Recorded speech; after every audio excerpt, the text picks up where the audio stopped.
यह कहानी दो लोगों की है, मैं और मेरी गर्लफ्रेंड। हम दोनों एडवेंचर और रहस्यमयी जगहों को एक्सप्लोर करना पसंद करते हैं।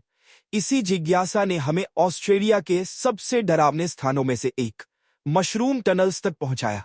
मैं हूं मोंटू और आप देख रहे हैं आउल शेड।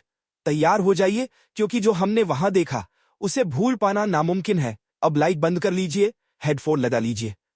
कहानी शुरू होती है। मेरी गर्लफ्रेंड और मैंने ऑस्ट्रेलिया के सबसे भूतिया शहर के रूप में मशहूर जगह पर जाने का फैसला किया। हम वहां से सिर्फ 1 घंटे की दूरी पर रहते थे, इसलिए हमें लगा कि यह बदनाम मशरूम टनल्स को देखने का एक अच्छा मौका होगा, जो इस इलाके के सबसे बड़े पैरानॉर्मल हॉटस्पॉट्स में से एक है। हम रात 11 बजे वहां पहुंचे और अंदर जाने के लिए हमें बाड़ में एक मोड़ से होकर चुपके से घुसना पड़ा। हमारे सामने 3 रास्ते थे, लेकिन हमें नहीं पता था कि कौन सा रास्ता टनल्स तक जाता है, इसलिए हमने पहला रास्ता ले लिया। जैसे ही हमने कदम बढ़ाया, मुझे एक अजीब बेचैनी महसूस हुई, उम्मीद से कहीं ज्यादा। मैं महीनों से इस जगह को देखने की योजना बना रहा था, और अब जब मैं यहाँ था तो मुझे रोमांचित महसूस करना चाहिए था, लेकिन इसके बजाय एक अजीब सिहरन मेरे पूरे शरीर में दौड़ गई, ऐसी भावना जो मैंने पहले कभी महसूस नहीं की थी। आने से पहले मैं अपनी गर्लफ्रेंड को टनल से जुड़ी डरावनी कहानियां पढ़कर सुना रहा था। लोगों ने यहाँ छायादार आकृतियां, रहस्यमयी रोशनी और यहाँ तक कि शैतानी पंथों, सैटेनिक कल्ट्स को अनुष्ठान करते हुए देखने की बातें बताई थी।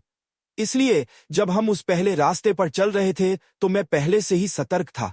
ऐसा लग रहा था कि किसी भी पल कुछ खौफनाक सामने आ सकता है, और फिर भी 99% पूर्णिमा होने के बावजूद हम कुछ भी ठीक से नहीं देख पा रहे थे।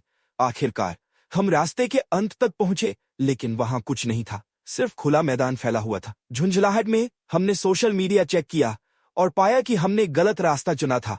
असल में टनल्स तक जाने वाला रास्ता दूसरा था। इसका मतलब था कि हमें पूरी तरह वापस लौटना पड़ेगा। जब हम फिर से उस शुरुआती बिंदु पर पहुंचे और 3 रास्तों के सामने खड़े हुए, तो दूसरी पगडंडी को देखते ही कुछ अजीब महसूस हुआ। मुझे लगा कि पहला रास्ता अंधेरा था, लेकिन यह कुछ और ही था। शुद्ध काली परछाई, जैसे यह रास्ता खुद रोशनी को सोख रहा हो। हमारे पास रोशनी के लिए बस मोबाइल की फ्लैशलाइट थी, जो बहुत कम काम कर रही थी। जैसे ही हम हिचकिचाते हुए आगे बढ़े, एक बड़ा सा साइन हमारे सामने आया, द मशरूम टनल्स। अब मैं अपनी गर्लफ्रेंड की ओर मुड़ा और साफ साफ पूछा कि क्या वो वापस जाना चाहती है। यहाँ की ऊर्जा असहनीय थी, और पहली बार मैंने गंभीरता से लौटने पर विचार किया। लेकिन फिर मैंने खुद से कहा, मैंने इस रात का महीनों से इंतजार किया था, मैं यहाँ तक आ ही गया था। कम से कम एक बार टनल के अंदर झांकना तो बनता था।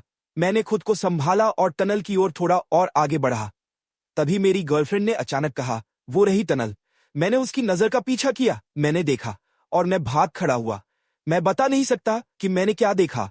ऐसा लगा जैसे मेरी आंखों ने कुछ दर्ज कर लिया, लेकिन मेरा दिमाग उसे समझने से इनकार कर रहा था। उस पल बस एक ही बात दिमाग में आई, मुझे यहां से तुरंत निकलना होगा। मेरी गर्लफ्रेंड मेरे पीछे दौड़ी, उसका चेहरा सफेद पड़ चुका था।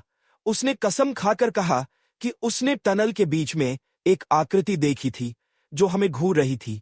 मैं कभी नहीं जान पाऊंगा कि मैंने भी वही देखा था या नहीं, लेकिन जो भी था, मेरे शरीर ने दिमाग से पहले ही खतरे को भांप लिया था। लेकिन असली डरावनी बात तो अभी बाकी थी।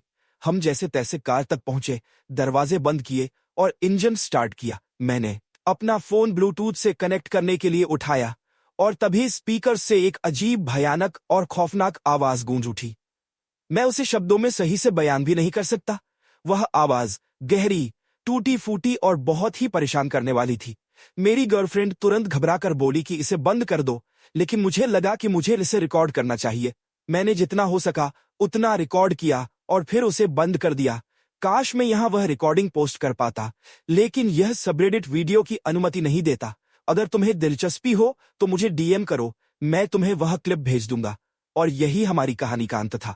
लेकिन न जाने क्यों ऐसा लगता है कि उस जगह ने हमें अभी पूरी तरह से छोड़ा नहीं है। तो दोस्तों, यह थी हमारी Reddit horror story, mushroom tunnels का वह डरावना अनुभव जिसे हम चाहकर भी नहीं भुला सकते। लेकिन सवाल ये उठता है, क्या सच में वहां कुछ था, या फिर हमारा दिमाग हमसे खेल खेल रहा था? और सबसे अजीब बात, वो रहस्यमयी आवाज जो हमारी कार के स्पीकर्स में गूंज उठी, क्या वो हमें कोई संदेश देना चाह रही थी? क्या यह सिर्फ एक संयोग था या फिर उस जगह की कोई अनदेखी ताकत हमें अब भी देख रही है? सोचिए और अपनी राय मुझे कमेंट में बताइए। मैं हूं मोंटू और आप देख रहे थे आउरशेड। अगली बार फिर मिलेंगे एक और खौफनाक कहानी के साथ। तब तक रात में अकेले बाहर जाने से पहले 2 बार सोचिए।